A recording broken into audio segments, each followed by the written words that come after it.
கோவை சுகுணா பிப் பள்ளியில் நடைபெற்ற அடுத்த தலைமுறை அறிவியல் கண்காட்சி. கோவை காலப்பட்டி சாலையில் உள்ள சுகுணா பிப் பள்ளியில் நடைபெற்ற பிரதர்ஷியான் எனும் அறிவியல் கண்காட்சியில் மாணவ மாணவிகள் கணிதம், அறிவியல், புவியியல் என பல்வேறு துறை சார்ந்த படைப்புகளை காட்சிப்படுத்தியுள்ளனர்.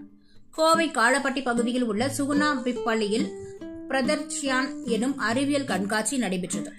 1ஆம் வகுப்பு முதல் 12ஆம் வகுப்பு வரையிலான மாணவ மாணவிகளுக்கென நடைபெற்ற இதில் மாணவர்களின் அறிவியல், கணிதம், புவியியல் உள்ளிட்ட படைப்புகள் வைக்கப்பட்டிருந்தன. முன்னதாக கண்காட்சியின் துவக்க விழா சுகுணா கல்வி குழுமங்களின் தலைவர் லட்சுமி நாராயணசாமி தலைமை தாங்கினார்.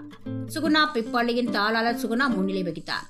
விழாவில் சிறப்பு விருந்தினராக இந்திய கடற்படையின் CISR இயக்குநர் கமாண்டர் சோமசுந்தரம், சிட்ரா இயக்குநர் பிரகாஷ் வாசுதேவன் ஆகியோர் கலந்து கொண்டு கண்காட்சியை துவக்கி வைத்தனர்.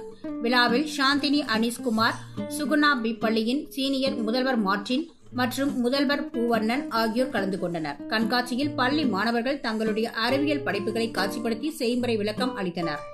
தற்போதைய விஞ்ஞான உலகத்தில் அறிவியலின் முக்கியத்துவம் எவ்வாறு உள்ளது என்பதை பறைசாற்றும் விதமாக நடைபெற்ற இந்த அறிவியல் கண்காட்சியில் மாணவ மாணவிகள் தாங்கள் கண்டுபிடித்த ஏராளமான படைப்புகளை காட்சிகளாக வைத்து அதற்கு செயல்முறை விளக்கம் தந்தனர்.